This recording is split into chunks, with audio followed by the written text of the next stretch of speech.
podcast focusing on anthology horror. Starting with Tales from the Crypt. Hello, I'm Camp Counselor Lauren Jewell. And I'm your least favorite camp counselor, Tish, DeLano. Guess what, campers? We have a special guest camp counselor. Yay! All right, guys, we're gonna do a couple of rounds of boom chicka boom. We're gonna have hey, let's keep our hands where we can see them, kids. All right.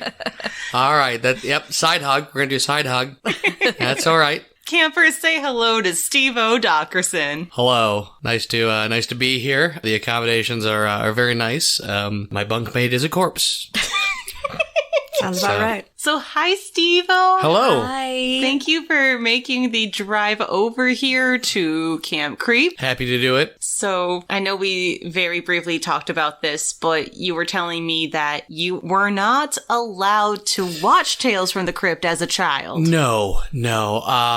There were a couple of incidents where we had HBO, and we had HBO so we could get the Disney Channel, right? Mm-hmm. And I remember the Disney Channel was channel 22, HBO's channel 24. There was no channel 23, right? And you had the old cable box on top of the TV. And how it would go is, like, my parents would watch HBO or whatever, and then they would change it back to channel 22 because I would wake up before them, watch, the upsetting live action Dumbo show. Dumbo Circus? Yep, Yes. Dumbo Circus. Yep, I used to watch that. Yep. Me watching that would indicate, oh, he's up. And a couple of times I would turn on the TV and it'd be HBO. So I, younger age, was exposed to the scene in Terminator where he's replacing his eye, which was very upsetting to me as a young person. And also the shower scene in Full Metal Jacket. So, yeah. And they're just like, well, okay, it's, you've got a bad time with this kind of stuff. And I'm like, yes, I don't really enjoy that. And then it was just like, yeah, no rated R movies. Nothing like that. And, certainly not this show, but this was the show that, like, you'd be at a sleepover. Yes. Yep. And it would be this show or something else. And yeah, so I'd watched a little bit of it, but I'd largely been unfamiliar with sitting down and watching episodes. Do you have an episode that kind of sticks out to you that you remember watching as a kid? I don't. I remember the, mostly just watching the Crypt Keeper, like those segments, and just being like, it's not funny. Why is he laughing? Those jokes aren't good. And is it? And being confused. And then also being, I knew it was a puppet and animatronics and all that kind of stuff, but I was one of those kids who was trying to figure out how everything worked. And so I'm just like, it was a little bit too realistic for me to be comfortable with it. I'm just like, I'm good. I'll watch something else. It's valid. But as an adult, it's like, oh yes, this is perfect to watch. And I really started kind of watching them again thanks to this show. So there we go. Yay! So, campers, some of you might remember that you hear Stevo's name quite a bit because he is also the man that did our theme song, but he does a lot more than that. Stevo, do you want to tell the campers all about your music and your characters? Oh, sure. Absolutely. So I work Renaissance festivals as beloved entertainer Hob the Troll. I've played music my whole life. I've recorded a couple albums as Hob. Right now, the album 50 Million Hob Fans Can't Be Found is available on bandcamp.com for a reasonable $9. If you want to pay more, you're absolutely allowed. My album Pet Smells might be available soon. It's, again, they're all covers, so I have to get the rights for all that, and that can be expensive, so I'm working on it, but I've done that. I've done theme songs for other shows. I've done stings for other shows. I've been in bands my whole life, and and I like making music,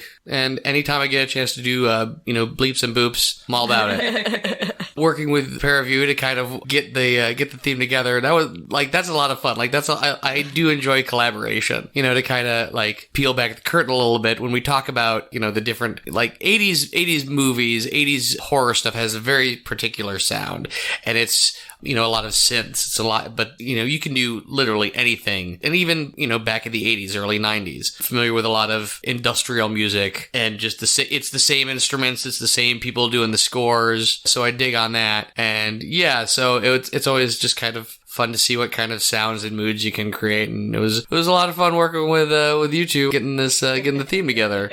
And if you need any more themes going forward or, little stings or whatever, I know for other stuff, just let me know. Happy to do it. Yes. No, it was good to work with you again. I met you a very, very, very long time ago in a galaxy far, far away. Flint, yes. Yes. And then I didn't see you for a long time. And then one day randomly, you started harassing me as I was trying to cross a bridge at the Ren Fair. That sounds right. Yep. And then I was like, oh wait, I think I know this guy. Yeah. I was like, I think I'm MySpace friends with this guy. Oh my God, MySpace. Yeah, we were MySpace friends. Wow. Yeah, we were. That's how long ago that was. Yeah. Wow. I think when I first met Stevo, I was a very annoying 16-year-old working at a Renaissance festival, and you were in character as Hob, and you were joyriding / returning one of those driving carts. Yeah. The mobility scooters. I would steal those quite often.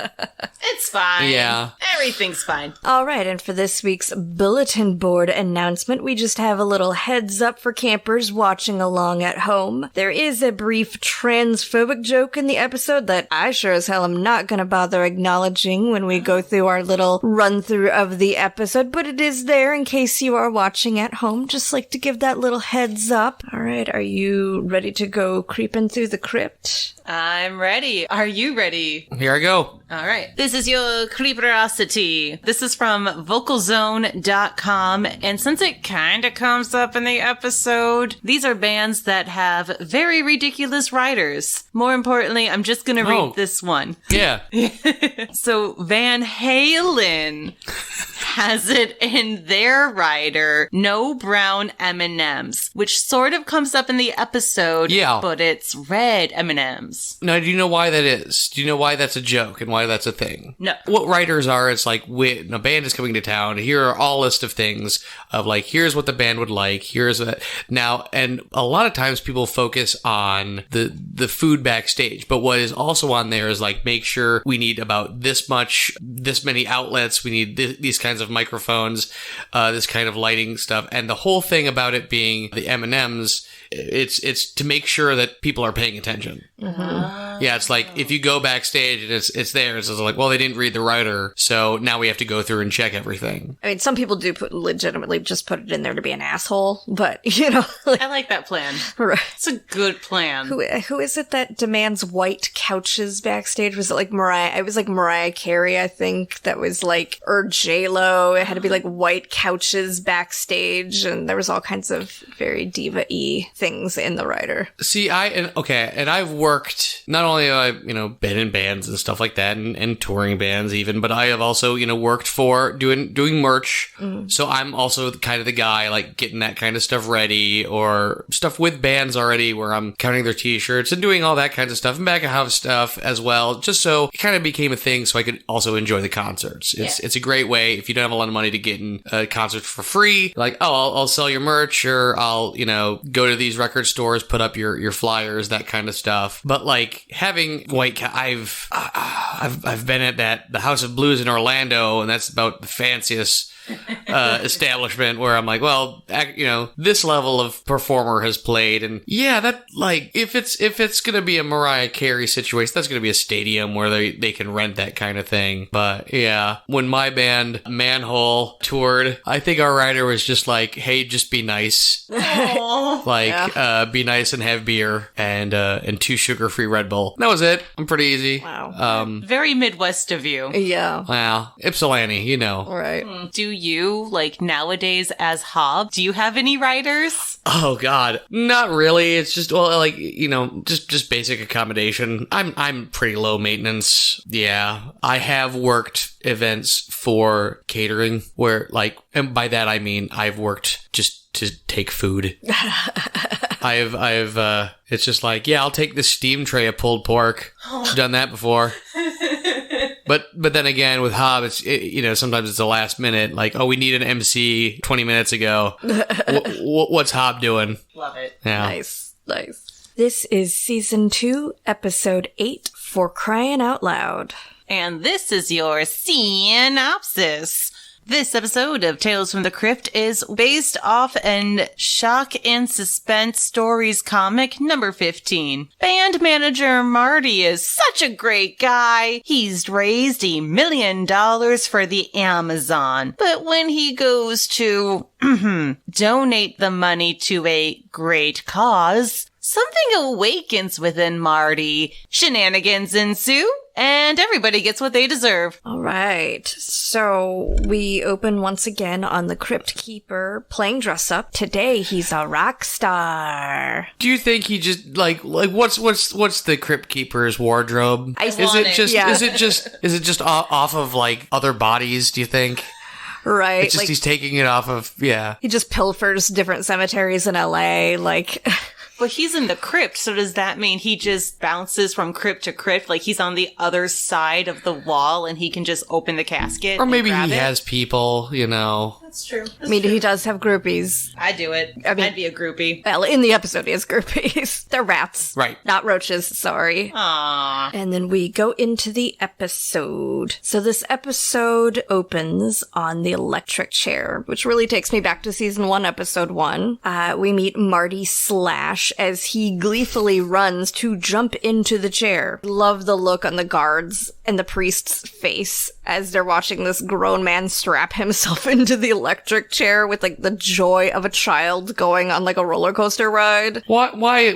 And I know the answer is, you know, for atmosphere and suspense, but what a poorly lit execution chamber. Right. Just like, I know you're using electricity, you know, to end this man's life. Maybe a little bit more higher watt bulbs. I agree. It's a very big room too. It's for huge. Like nothing. There's just the electric chair. I mean, the warden was a minimalist, you know. Yeah, he was all about the minimalism. So Marty jumps in the chair and he screams, "Fry me!" And then he gets electrocuted. On all the electrocution performances that I've seen in these episodes, I would say he's about probably my second favorite.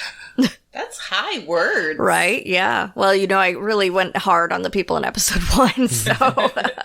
I think one of my favorite parts about this is the transition we do between scenes. So Marty is presumably dead and they zoom into his ear. And when they pan back out, it's 2 years earlier. Yeah. So it's been a minute or 3. And he's sitting in an ear doctor's office and he's complaining about something that he's hearing. Right. And, you know, as the doctor is going through and talking to him about this, he talks about like, you know, 200, like, oh, I'm having to spend $200. Yeah, man. It's expensive. Yeah. Only 200? Right. Only 200? Like, for an ear, nose, and throat doctor? Yeah. Good. Jeez. Yeah, don't. That sounds great. And did you see how much free shit the doctor gave him? Like, gave him his drops right there, the salve. Right there. He gave him swabs. Didn't have to go into the pharmacy. Right. But at the same time, you know, right off the bat, I can say, well, this doctor is not. Any doctor will tell you, even especially ear, nose, and throat, you don't want to put anything in your ear bigger than your elbow. That is their joke. Oh, they love to tell it. They love to tell it. And, cause, you know, cause the whole thing with the Q-tips is they say it pushes the wax back. Yes. And what you should do is just kind of let it'll make its way out, you know, on its own. The body knows how to do that. Every so often you can go get a cleaning where they'll use. Thing. See, that doesn't work. That's absolutely hokum. Yes. Yeah. Oh. Yeah. Yes. And dangerous. Mm-hmm. Very dangerous. People get their hair set on fire. Mm-hmm. Yeah. Hot ash falling inside your ear canal is not good. I just use my keys. Like a gentleman. As one should. Son of a bitch. Well, it's not my regular house key. I have a key. An ear cleaning key. Yeah. Yes. No, yes. That's very Midwest of you. Yes. But is it on your keychain? Yeah. Can we see it? It used to belong to my Buick. It's the perfect shape. Yeah, it really is. Yeah, no, that's a great shape for ear cleaning. Yeah. Yeah, that is going on. And I'm very careful. It's going on the gram. Good. Hey, if you haven't punctured your eardrum yet. I had tubes in my ears also. I don't know how that relates to it, but yeah. I think it's relevant. It's relevant. All right. So Marty's doctor is super calm and tells him that he's just making shit up. He doesn't hear anything, even though Marty is describing which is muffling, but I guess he can't think of that word at the moment. Yes, not weird at all to be hearing muffled screams in your ears. The doctor decides he's hearing aberrations caused by repeated exposure to high decibels. And this is a really common thing you actually do see in musicians or people who work in the music industry. I mean, lead singer of AC/DC. Yeah. You know, he had to retire, at least for a while, because between music and car racing, he was losing his hearing. He had damaged his hearing so badly. Yeah. Even now, for me, whenever I go to shows, I'm finally to the age I have to wear earplugs because it hurts so bad. I can't do it. I can't do long periods anymore. It's a good investment. Like, yeah, just put them in. And, don't position yourself near the speaker. Yeah. The amps. I always I don't know why I always end up there. And I'm like, I don't know. The vibrations just feel so good as they tear through my body. I don't know. There's something wrong with me. Well, you're also yay tall. Yes. So it makes sense that you're in the front so you can actually see That's true, yes. And oddly enough, there is actually a song about that a little bit later in the show.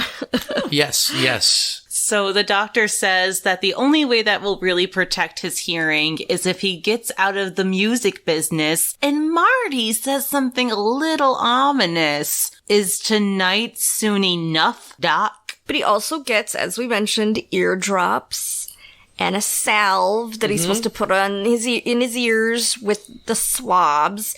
And Marty gets all snappy because for $200 he felt that he should have, I don't know, gotten like a complimentary BJ or something. I'm not sure. I really don't know what this man expected. That would be the throat part of the ear, nose, and throat. That makes sense. Yes. No, that makes sense. Man, I need to find a different doctor. Anywho, all right, yes. So we cut to the marquee sign advertising Marty / presents Save the Amazon benefit concert starring Iggy Pop and the Leather Weasel. And inside the show, we are treated to Iggy Pop singing Kill City as Marty stands backstage next to a man in a very offensive costume. I believe he's supposed to be the Amazonian chief. Okay. And this is where the episode lost me, because I've been to hundreds of shows of various different types, you know. Yeah. We're talking seeing Sharon Lois and Bram over at the Elephant Show over at Meadowbrook. We're talking, Rinky Tinky Tink. We're talking Fred Penner in a library to seeing Wolf Eyes in the basement of Abandoned House in Ypsilanti. Yeah. Right? You know, I've big shows, small shows, I've seen them all. I have never seen a concert interrupted midway to thank the the promoter, you know, especially like even a benefit concert. Also, benefit concerts like that probably held during the day. Yeah, and usually that would be like at the very end of the show. They would come out and be like, "Thanks for your money, now get the fuck out." Or before it even starts. Yeah. Before you know anybody starts drinking, because there's no way that guy didn't get a bottle thrown in his face. Right? Yeah, exactly. The most realistic crowd interaction I've ever seen is in the Brady Bunch movie. Yes. Yeah. And it's one of those things, makes me laugh every time when Greg jumps on stage and starts playing the song and someone throws a pop can at his hand, and it just, like, the sound it makes is just so perfect. But yeah, the fact that these punks and metalheads are very, very polite. Yeah, they're way too polite. Oh. Way too polite. Iggy himself is too polite. Well, I'm gonna go ahead and say that's a little bit on brand, and I do like the fact that, like, punks are showing that they give a shit about the world. That's true. They give a shit about the Amazon rainforest. Like, a lot of times, especially in the 80s and 90s, when they show, like, a fake band, it's having a benefit to legalize nose piercing or something like this. Punk rock has a conscience. So Iggy decides to call Marty up on stage and everything goes quiet. Yeah. Marty is thanking them for helping him bring his dream to life to help the Amazon, and calls up Chief Kabubi, gives him one of those oversized checks and says, "We saved the Amazon!" And then backstage, it's revealed that, shocker, the chief is just some white guy in face paint and a very offensive costume. But he does offer to give Marty the spear back. And meanwhile, on stage, Iggy starts playing 5'1", and the crowd goes back to being the raucous punks that we've come to expect. Do you think the casting call for that was just like, hey, if you have a leather jacket and, Yes. punk clothing. Like, it's, Do you want to see Iggy Pop for free? Yeah. Yes. Then yes. And then they just have like a bin of black shirts for anybody who has an actual band logo that they can't clear the rights to. You mentioned the title of the song. Yes. So I've met Mr. Pop a couple times. A conversation with him at backstage at a Raconteur show where we were trying to figure out how to work a bagel toasting machine.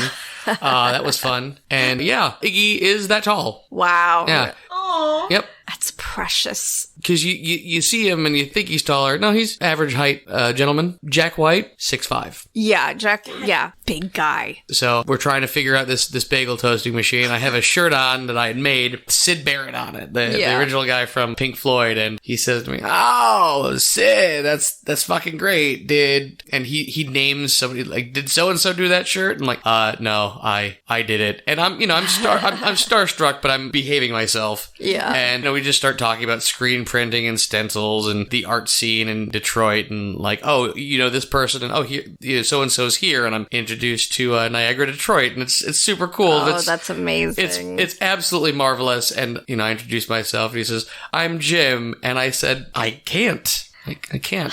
No, nope. Yeah, he's a perfect gentleman. I love it. I love that.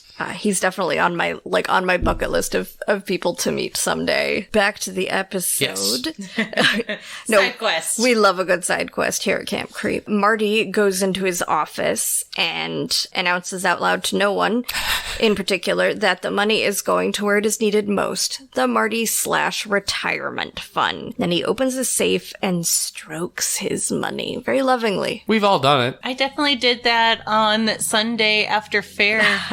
And it felt really nice. It does. Just having a large amount of cash. It might have all been mostly singles. That's okay. But it adds up. Yeah. It adds up. Marty hears a voice. There's no one around. And the voice tells him that he's his conscience. Marty thinks that somebody's playing a joke on him, but the voice continues and tells him that he's been in his head and he's been trying to get to him for 38 years. And Marty does not buy into any of this. He just blames it on his nerves. Important part we just missed, though. This voice in his head couldn't get through to him when Marty was a kid and glued a dog's eyes shut? Yeah, I decided to not write that down because it made me sad.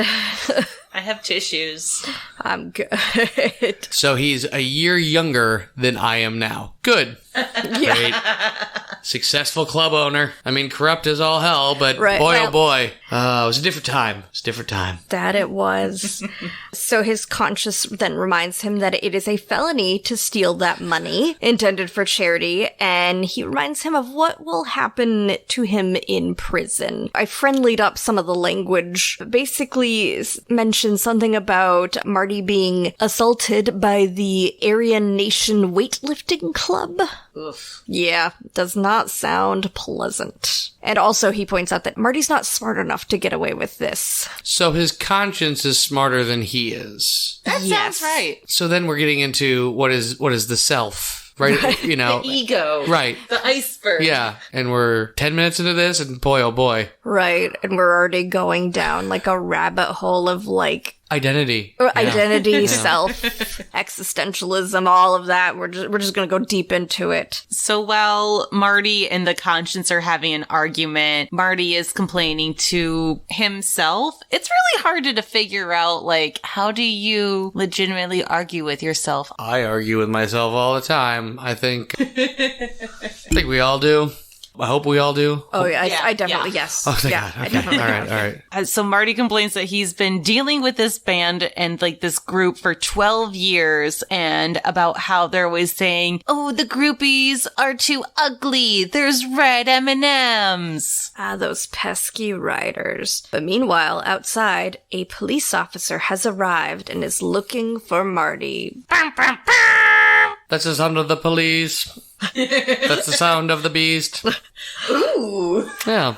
There is a knock at Marty's office door, and he's very freaked out, thinking it's the cops, but nope. He opens the door to find a glorious rack. This is a very nice rack. Yes, I'm a fan. Katie Seagal is personally responsible for helping so many young men just stampede towards puberty. Just everybody. Yep.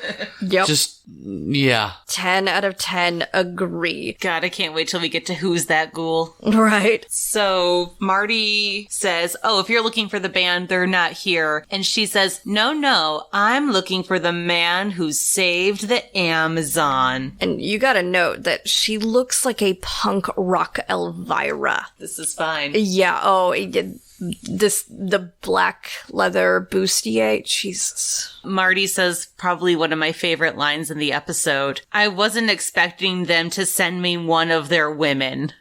Oh, jeez. Marty is a very class act if you can't tell. And his conscience warns him that this is sketchy as fuck. This lady is way too hot. She is way too into him. There are red flags waving, but Marty does not want to hear any of it. So also, his conscience is not even helping him boost up his, hey, you're, just, wow, that's relatable. Wow. Aww. Well, hopefully this next part isn't relatable when Marty asks to just skip the foreplay and get right to it. And so she pulls out some protection. Finger protector. And so she says they need to negotiate. And he jumps to the conclusion, which, I mean, if somebody said that to me right before we're about to get on, I would also jump to the same conclusion that she's a sex worker. But no, she is Miss Kielbasa. Kielbasser. But everyone keeps calling her Kielbasa. Wait, Kielbasser. Yeah, it's Kielbasser. Oh, is it? Yeah. Okay. Everyone she's Miss Kielbasser, but everyone keeps calling her Kielbasa. I apologize. No. Oh, I didn't realize that either. But she's his personal banker. God, I love her. 2 looks. Yeah. Doing both. Yeah. Now, oh gosh. Yeah. She rips off that wig. Oh my god. Here's the thing. All right. And Yeah. we're gonna talk about it in a second. But if you are running a scam, if you are trying to pull one over on a charity, why are you going to go for the bank, a personal banker with that kind of scruples? You want purposefully to find someone who is just as crooked as you. Yes. And also, you're going to pay that person first. Yes. It's just good sense. Well, I mean, his conscience did point out he is far too stupid to pull off this crime. Again, now that's relatable.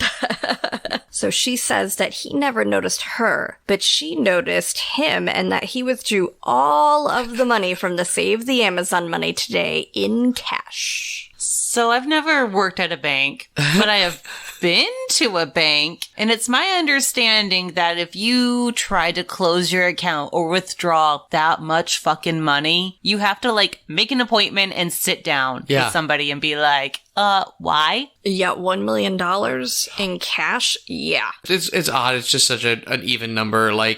Even at a benefit concert, it's either always, under or over. It's just we hit 1 million, stop, no calls, nope. Thank you. We have reached the exact amount of money we are going to give to this location. Right. Really. So she finds sticking out of his inside jacket pocket a plane ticket to Lisbon, Portugal. It's apparently very difficult to extradite someone from Lisbon, Portugal, which, campers, this is... we did not verify this information, so don't sue us if you commit a crime and run off to Portugal and then get extradited. We did not verify this claim. That's a flimsy argument, too. I don't think you guys are going to get in trouble for that. I will not be learning Portuguese. I am sticking to Finnish. So she declares that she wants half the money or she blows the whistle. The whistle, sadly, not his whistle. Oh, man. Yeah, so she wants half of it, and Marty's fucking pissed. But then he's calling himself an entrepreneur. This is what he gets for doing all this planning. But he gives in. And the conscience is yelling at him you need to do the right thing, Marty. And he agrees. He does the right thing. For himself. He closes the curtains. He grabs a guitar that he says was given to him by Pete Townsend. And then he bludgeons her to death with it. As one does. If you were given a guitar by, an iconic musician. Yeah. Would you then use that guitar to beat somebody to death? Wouldn't you pick, a cheap guitar that you picked up for $100 at a garage sale? And this brings up a point that I've been in a couple of venue offices. They are never that nice. Yeah, They are often sometimes, this used to be a closet, now Yes. we've got a desk in here, there's a bunch of shelves on the top with a bunch of papers. Right. And maybe there is... Like, the only reason you have, like, band equipment in there is because they messed up a bunch of stuff. Right. And, you know, like, hey, hold on to this until you can pay me back. Or they decided not to backline the drums, and so you've got to store all the everyone's drum kit in your office. Yeah, like, it took me right out of it. It just, I have to say. Yeah, I mean, I don't know, maybe things work differently in LA, but yeah, I've never been to a venue. I don't think I've ever performed in a venue aside from a few bars where the owner actually had an office, and yeah, every time it was a converted closet, a broom They closet. all look the same. Yep, there's the desk against the wall, and then right above, just there's either just a mountain of filled ashtrays or and paperwork. You know, just that you shouldn't be looking at, but for some reason it's just out open on their desk. Yeah. I'm looking at you, Soggy Bottom Bar. Please just hire me for a day. You can feed me in beer and bad pizza. Just let me organize it, please. Oh, you don't want to. You really don't. No. No. It's a different level of sad. It is. It's a different level of gross sometimes. Yeah. I have hand sanitizer. It's fine. Yeah. So he then shoves her body into a bass drum case. I loved the way her legs were positioned. Oh my god. Yes, that was quite... Let's just say she's wearing leather pants, and as he flips her body in there, her legs just spread apart into a pretty nice split. Like an action figure. Like you have to yeah. put it where your toys. Yep. And, Storm's upside down. Yeah, let's just say if I had watched this episode when I was going through puberty, I would probably be a lot more gay than I am now. Woohoo!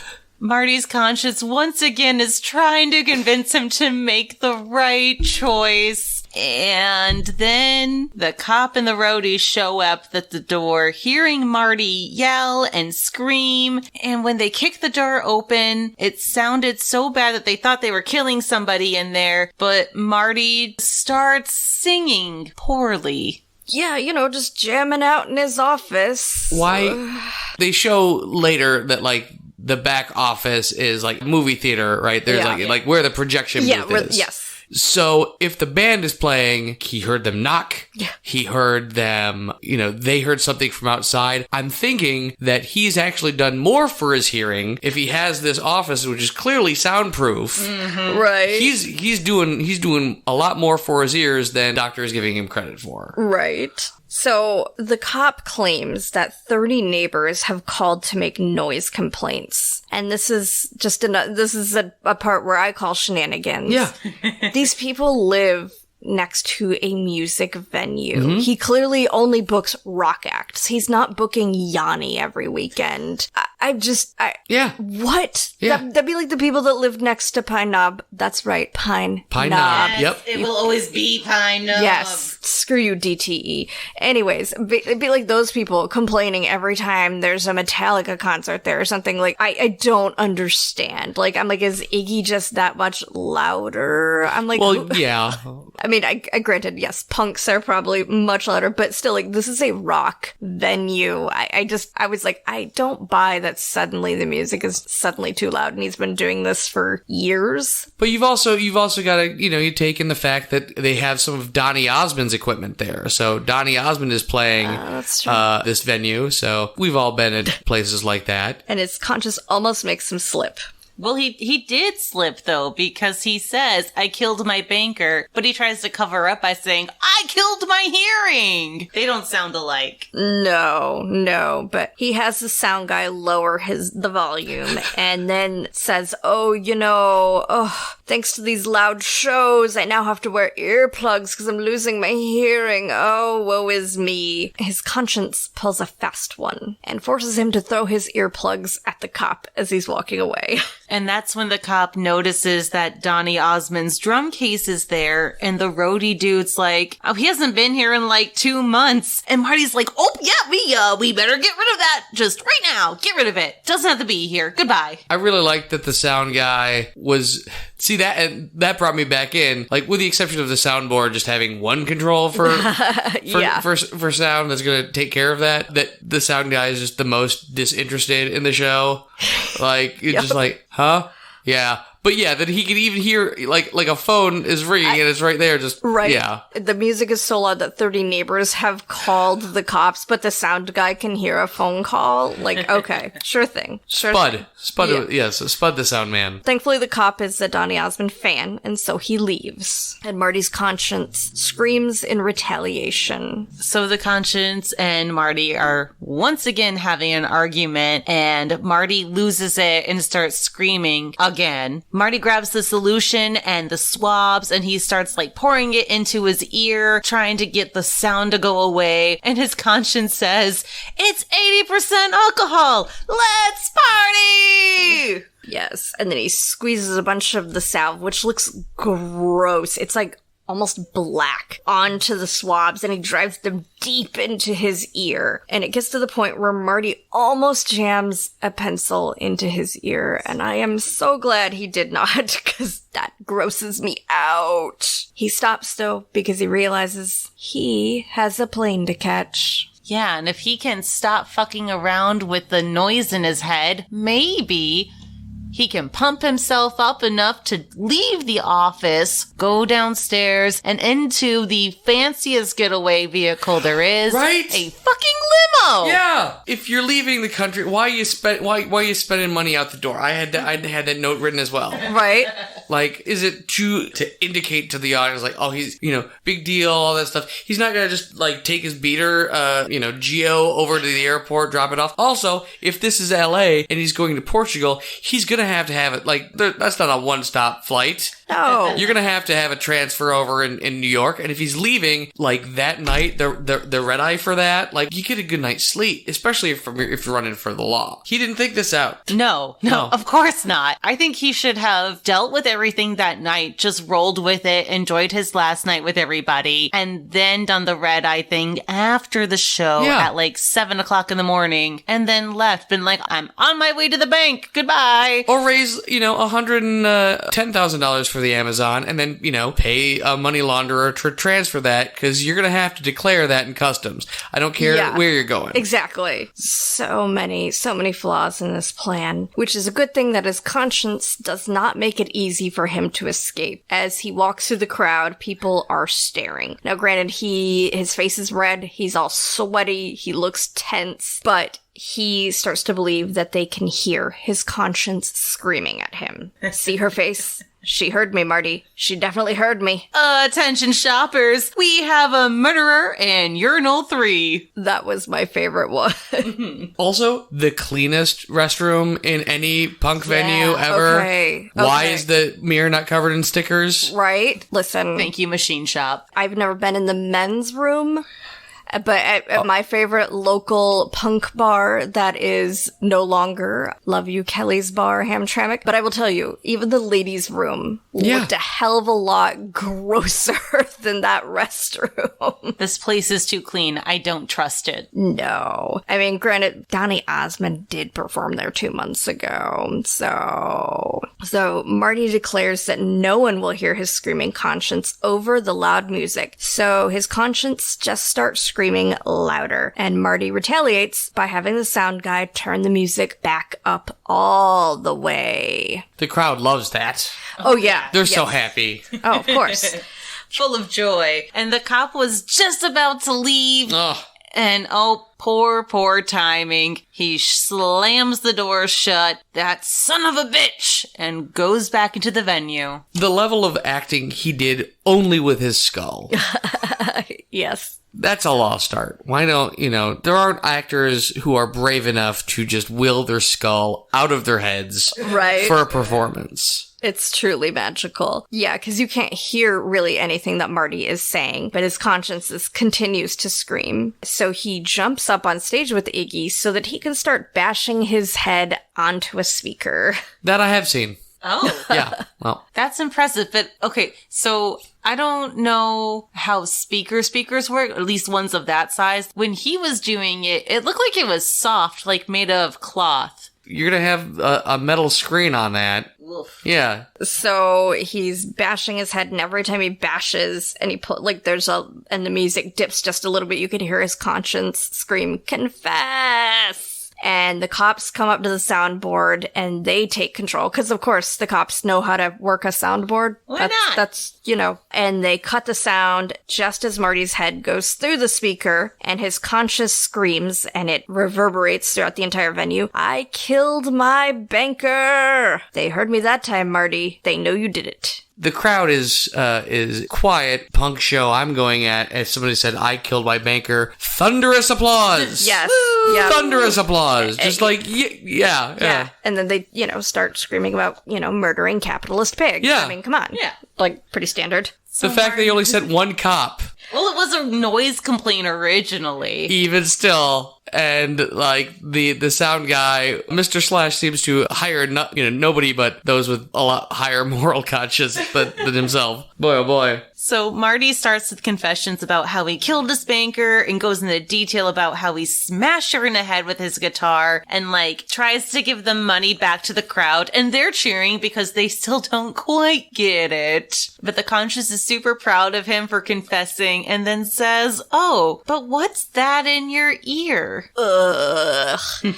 Marty realizes that he has a part of the swab stuck deep in his ear, and he rips it out, and oh god, the bloody part, when the bloody part comes out, I was gagging. Marty's conscience says, "Hey Marty, something just occurred to me. Do you think that's what everybody was looking at all this time? And they could never really heard me? Oh Marty, that would mean that if you just kept your mouth shut, you could have gotten away with it after all." That's some big ope energy right there. Big ope energy. And we cut to Marty in prison, and his conscience is in the middle of telling a terrible joke. And it's noted that it has been 2 years of this. And the prison guards reveal that Marty has completely lost his hearing, so the only thing he has been able to hear for the last 2 years is his conscience, who is currently debating between singing, Broadway songs. And going over the 10 Commandments, which is a very strange, theme this season so far. It's happened twice now. Oh. Do you remember the 10 Commandments, Stevo? Yeah, it was that movie with Charlton Heston. Yep. They show it every Easter. Really long. Really long. Perfect. Yeah. Setting him up and knocking him down. That one right there. Ayo. So yeah, the jailers make the comment that he isn't able to hear anything anymore.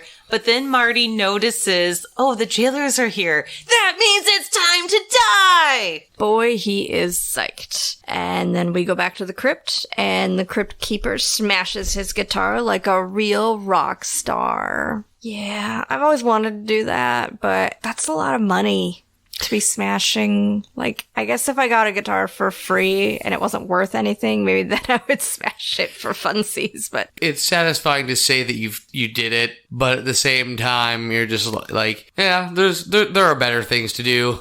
I don't think that was a true story. I think the Crypt Keeper was giving us the business. Oh. Well... That sounds about right. He does like to tell his stories. Professor Primrose is a disgraced crypto-anthropologist trying to open a doorway through time and space itself. He believes that the lost town of Cherry Creek, a mysterious town whose inhabitants vanished over 120 years ago, holds the key.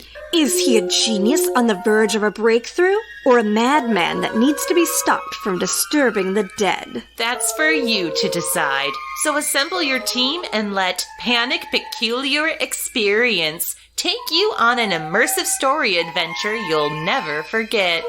Starting near Northville, Michigan, your team will work as the professor's field investigators, and your mission is to collect clues from a cast of strange and peculiar characters. Your team will quest between historic locations as you uncover more about the peculiar legend of Cherry Creek.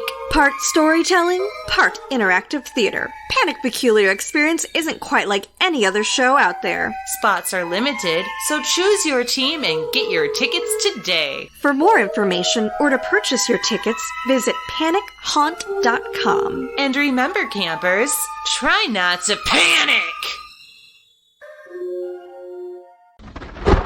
And it's time for everybody's favorite segment. I'm gonna try to sing this. Who's that ghoul?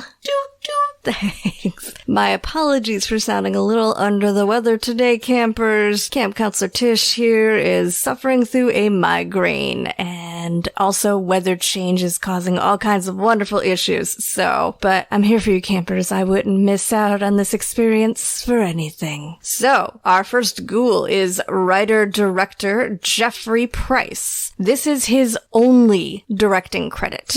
There's a lot of these in Tales from the Crypt. He's more well known as a writer. He wrote the screenplay for this episode. He's written the screenplays for Who Framed Roger Rabbit? Oh! Yeah.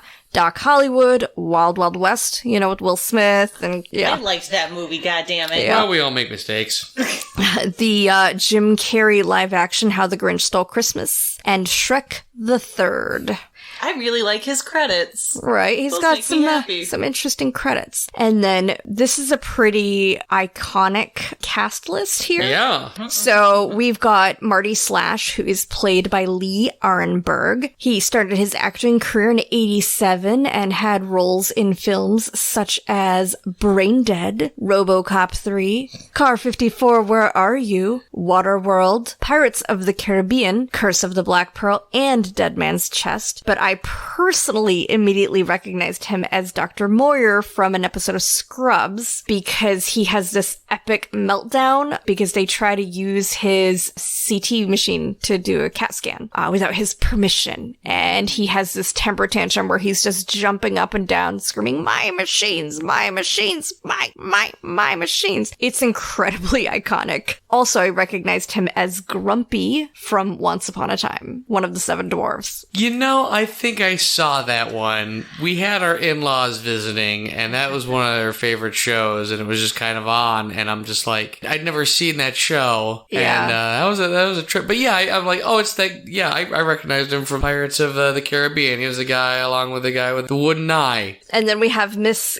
Kielbasa, not Kielbasa, who is played by that was the sound of me trying to keep the drool in my mouth, Katie Seagal. Listen, I don't know what to tell you, youngins, if you don't know who Katie Seagal is. She has done so many iconic roles. She is Peggy Bundy from Married with Children, Leela from Futurama, Kate from 8 Simple Rules, Gemma from Sons of Anarchy. She's Hyde's mom in that 70s show. I literally could just do a podcast about her career.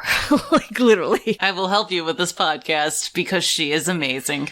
Yes. She had a role on Lost with she was in a relationship with John Locke on Lost in his flashbacks. Do you remember watching Married with Children and being like, oh, it's funny they're poor because he only works at a shoe store and they still were able to afford a 4-bedroom house in the Chicago suburbs. Right. Also, he constantly thought she was disgusting and treated her as if she was hideous. And she was smoking hot. Does not deserve her. No, not at all. Our next ghoul is Iggy Pop, who played himself. Yeah. So Iggy Pop, just gonna let y'all do that. Good God.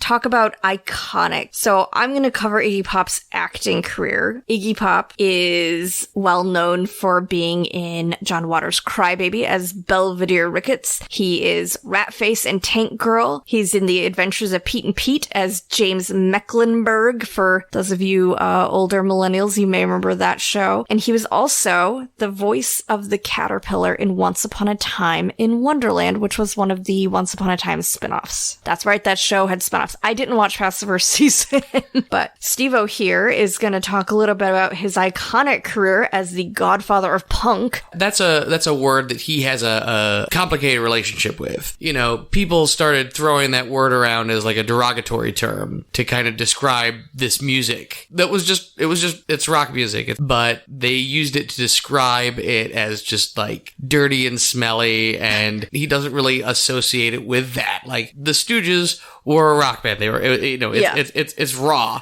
power. Like, Yes. Like punk aesthetic came from people trying to describe it to other people, to the suburbs, and then the suburbs kind of taking that and saying like, well, I like this. I guess that we make our own uniform from it. But yeah, just him hanging out with Lou Reed and David Bowie and Andy Warhol, just making art, making music. And yeah, he's from Ypsilanti. You listen to the Stooges now, you listen to Raw Power, and nothing sounds like that because they didn't do it. You know, it's not the polished thing that we're all used to now. And he's great. You know, good attitude about everything.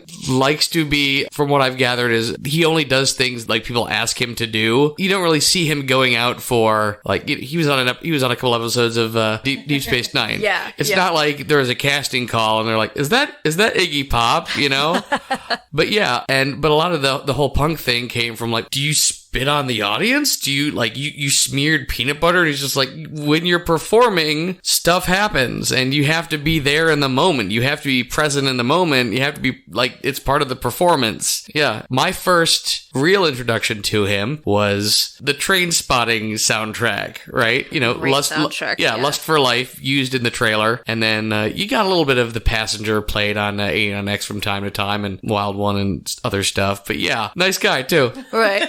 I will say my introduction to him was when I lived in Romeo, Michigan for a period of time, and there is a little movie theater it's wedged in the corner of a strip mall. And I actually went to go see Star Wars Episode 3 there. Don't judge me. Listen, I gave it a chance, okay? And then as I'm walking in, they're like, you know that Iggy Pop was arrested here, right? And I was like, wait, what? I'm like, hold on, what? It was a show. And I knew him as more as a pop culture icon than a musician, and that's what got me to be like, okay, what did this guy do to get arrested? Like, I'm really curious now. So next is Marty's Conscience, who, oh gosh, none of us could do an impression that could ever touch on this actor's voice. Marty's Conscience was Sam fucking Kinison. Iconic actor, writer, stand-up comedian. Former preacher. Yeah. Yeah. He said some dirty things in this episode. Oh, yeah. His trademark was that scream. Yes, that was his thing. He was a good friend of Rodney Dangerfield's, which is why he did Back to School with Rodney Dangerfield. They were supposed to do Caddyshack 2 together, and then Rodney dropped out, and Sam dropped out due to creative differences. But Sam Kinison sadly died on April 10th, 1992 in Needles, California. He was killed by a drunk driver. Gone way too soon. And then we have one more credit, which on the surface doesn't seem like an important credit in this lineup of incredibly iconic actors, but you'll find out why this is so exciting for me. So we have Police Officer, who is played by Al White. What? Can I take a guess on why you're so excited? Sure. Is there an after-school special involved? Yes. Oh my god, there really is. Yes. So Al got his start in the 70s doing TV and films, and he had roles in Airplane 1, Airplane 2, and Back to the Future. He played Walter Brady on The Young and the Restless, and Dr. Elroy Jackson on the show Switched at Birth. He was also in an ABC after-school special called But It's Not My Fault, about a 16-year-old boy who ends up in juvenile hall after trying to prove himself to his peers. And then, just to be extra iconic, a CBS school break special called No Means No. The issue of teenage date rape is seen through the eyes of a teenage girl and her older brother, and how it affects their relationships with the opposite sex. So yeah, that's Mr. Al White. Campers? And now, camp counselor Tish, special guest camp counselor Stevo, a question for you both. Did you like this episode? Did. How many severed thumbs? All right, 7 severed thumbs. Oh shit! Wait, how many is the most severed thumbs? 2? Oh, okay. Where did you find these thumbs? Listen, you don't know. You don't know where I'm at. Oh. I'll do a thumb and a knuckle. Okay. I would give it 2 severed thumbs up, especially because of the streak we've been on. I have not been enjoying the episodes. This was a return to the Tales from the Crypt that I love. Lots of dark humor, shenanigans, wackiness, a nice amount of blood. Could have been a little more gore, but that's fine. That's fine. I'll take it. It really wasn't as gory as I thought it'd be. You get a little bit of ear stuff, but that's kind of it. Yeah. There's a couple episodes that dip into the gore, but so far there haven't been too many super gory episodes. I would also like to rate it 2 severed thumbs up because it's fucking hilarious. It's more campy than what we have lately. And goddamn, if just everybody in this episode wasn't fucking amazing. Yeah, great casting. Absolutely great casting. All right, and that wraps up this episode of Camp Creep. Yes. So thank you for listening. But before we go, hey, Stevo. Yeah. Do you want to tell people where they can find you and everything that you've got going on in your life? Happy to do it. You can go to hobthetroll.bandcamp.com. That's HOBTHETROLL.bandcamp.com, and buy not only my album 50 Million Hob Fans Can't Be Found, but also a Christmas song that I did called Rebel Bell. It's and yeah, I'm gonna have some other stuff available on there too. I will also say that your Christmas album is fantastic, and I think that was the first thing I ever bought from you, and it makes me very happy. Troll the Ancient Yuletide Carols. Yup. Yeah, I recorded that and wrote the songs as I was writing, or as I was performing them. All thanks to Lunesta, I think, I did it while on a sleep medicine. I am working on Troll the Ancient Yuletide Carols Volume 2. Turns out it's fun to make Christmas music that is, it's obnoxious in a different way. Yes. Yeah. I love that you brought up Lunesta, because that then brought up the memory for me of the one time I tried to take Ambien, and strangely I hallucinated that I was in a cave full of trolls. So here we are connecting, relating, maybe it was Hob. Just multiple Hobs in this cave. They were just staring at me with their little blinky white cartoon eyes, and I was apparently wrapping myself in a blanket like a burrito and crying because the trolls could see me. Yep. So don't take Ambien. I guess take Lunesta. Oh, don't take that either. No. Camp Creep Podcast does not endorse any of these medications. On that note, thank you for listening to Camp Creep Podcast. If you have anything that you want to say to us, you can reach out to us on our email. It's campcreeppodcast@gmail.com. And if you want to support the show, you can do so by following us wherever you listen to your podcasts and leave us a review on Apple. Also, follow us on social media. We're on Facebook, Instagram, and TikTok at Camp Creep Podcast, and on Twitter at Camp Creep Pod. Special thank you always to the guy sitting across from us, Stevo Doccerson. Hey, that's me. Thank you, Stevo. For the fantastical theme music. Happy to do it. And do you want to join us in our sign-off?